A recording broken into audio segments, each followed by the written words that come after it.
రాత్రివేళ ఊర్లో ప్రజలందరూ పడుకున్నారు. దట్టమైన అడవిలో నుంచి ఒక దయ్యం రాత్రిపూట ఊర్లోకి వచ్చేది.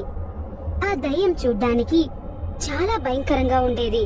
ఊర్లో వాళ్ళు ఆ దయ్యం గురించి చాలా భయపడేవాళ్ళు. తనకు దొరికిన వాళ్ళని ఎవరినైనా తీసుకుని ఒక గుడిసెలోకి వెళ్లి ఆ గుడిసెలో వాళ్ళని చంపి తినేసేది. ఊరు ప్రజలు రాత్రులు బయటికి వచ్చేవారు కాదు. ఏంటిది, ఈ రోజు నాకు వేటాడడానికి ఎవరూ దొరకట్లేదు. దయ్యానికి చాలా ఆకలి తట్టుకోలేకపోయింది. అప్పుడు ఒక ఆమె ఇంట్లో నుంచి బయట బట్టలు ఆరేసినవి తీసుకోవడానికి వచ్చింది. అప్పుడు దయ్యం తనని చేతుల్లో ఎత్తుకుని అక్కడి నుంచి ఎగిరిపోయింది.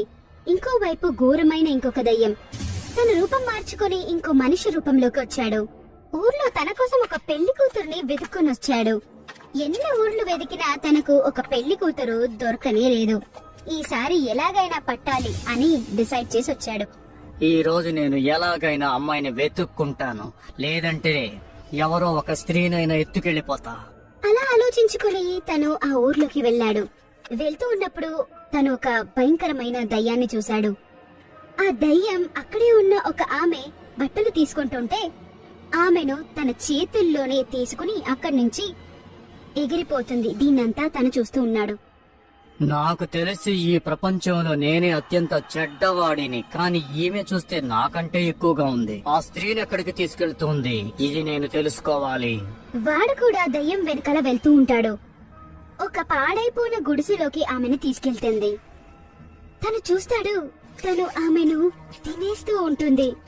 తనని తినిన వెంటనే ఆమె సంతోషంలో గట్టిగా నవ్వుతూ ఉంటుంది. మజా వచ్చింది. అబ్బా, ఈ రోజు చాలా రుచిగల భోజనం తిన్నాను. కాసేపు పడుకుందాం అలా అనుకుని దయ్యం పడుకుంటుంది. అది పడుకోగానే ఇంకో దయ్యం మనసులో ఇలా ఆలోచించింది. ఒకవేళ నేను ఈ దెయ్యాన్నే పెళ్లి చేసుకుంటే నష్టం ఏంటి? పెళ్లి తర్వాత నేను ఇంకా బలవంతుణ్ణవుతాను. బలం పెంచుకోవడం ద్వారా నేను భూతాల రాజునవుతాను. నా దగ్గర బలం తక్కువ అవడంతోనే నేను భూతాల రాజుని కాలేకపోయాను. అలా అనుకుని ఆ దయ్యం అక్కడి నుంచి వెళ్లిపోతుంది. మరుసటి రోజు దయ్యం అక్కడి నుంచి వెళ్లిపోయాక దయ్యం ఆ గుడిసెను అందంగా తయారు చేశాడు. తను రావడానికి వెయిట్ చేస్తున్నాడు. కాసేపు అయ్యాక దయ్యం తన గుడిసెలోకి వస్తుంది. చూసిన వెంటనే షాక్ అవుతుంది. అరే, ఇదేంటి? ఇది నా పాడైపోయిన గుడిసా? ఏంటి ఇంత బాగుంది?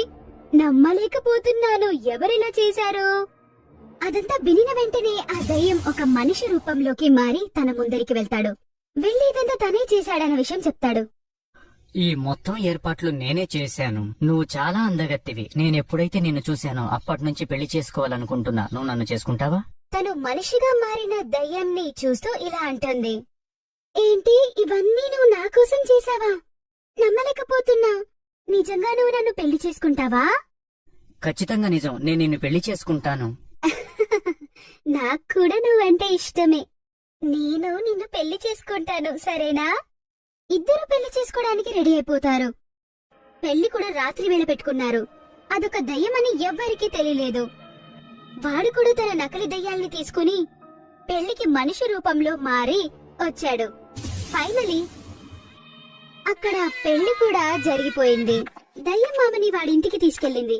మీ ఇల్లు చాలా అందంగా ఉంది, చాలా పెద్దగా ఉంది, ఒక పెద్ద మహల్లా ఉంది. కానీ ఇంత దట్టమైన అడవి మధ్యన ఇంత అందమైన మహల్ ఎలా వచ్చింది? అది కూడా కాకుండా నువ్వు మనిషివి కదా. ఈ అడవిలో నువ్వు ఎందుకు ఒక్కడవే బతుకుతూ ఉన్నావు? నాకు చెప్పు. తను ఇన్ని ప్రశ్నలు అడగగానే ఆ దయ్యానికి టెన్షన్ అయ్యి తన రూపంలోకి మారిపోయాడు. నిజానికి నేను భూతాన్ని, మనిషిని కాదు. నేను మా తండ్రి భూతాల రాజు.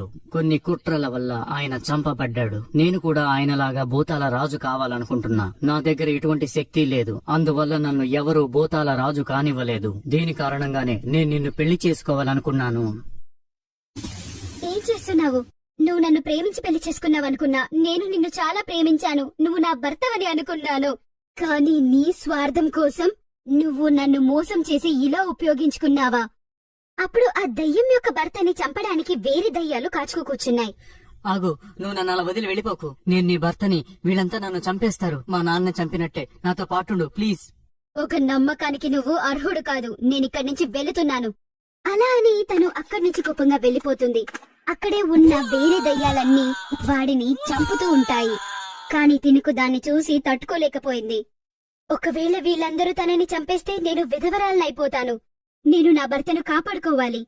తను నన్ను మోసం చేశాడంటే నేను తనని మోసం చేయాలని ఏమీ లేదు కదా. తన శక్తులు ఉపయోగించి అక్కడున్న అన్ని దయ్యాలను తను చంపేస్తుంది. దాన్ని చూసి తన తప్పు తెలుసుకున్నాడు.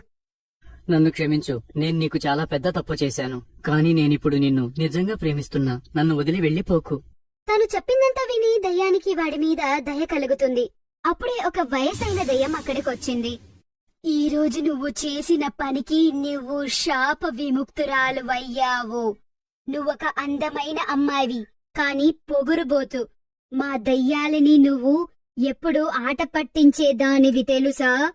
అందుకే నీకు ఇలాంటి ఒక శాపం విధించాము. నీకొచ్చిన ఈ దయ్యం రూపాన్ని ఎవరు ప్రేమించి పెళ్లి చేసుకుంటారో ఆ రోజే నీకు శాప విముక్తి కలుగుతుంది. అలా చెప్పిన వెంటనే ఆ దయ్యం అక్కడి నుంచి మాయమైపోయింది. మరియు ఆ దయ్యం ఒక అందమైన అమ్మాయిగా మారిపోతుంది. దాన్ని చూసి దయ్యం అన్నాడు, నువ్వు నిజంగా చాలా అందగత్తెవి. నేను అసహ్యంగా ఉంటాను. నువ్వు ఇప్పుడు కూడా నన్ను ప్రేమిస్తావా? హా, నేనిప్పుడు కూడా మిమ్మల్ని ప్రేమిస్తున్నాను. జీవితాంతం నేను మీతోనే ఉంటాను. అలా అని తను ఆ దయ్యాన్ని హక్ చేసుకుంటుంది. వాళ్ళిద్దరూ చాలా ప్రేమగా బతుకుతూ ఉన్నారు.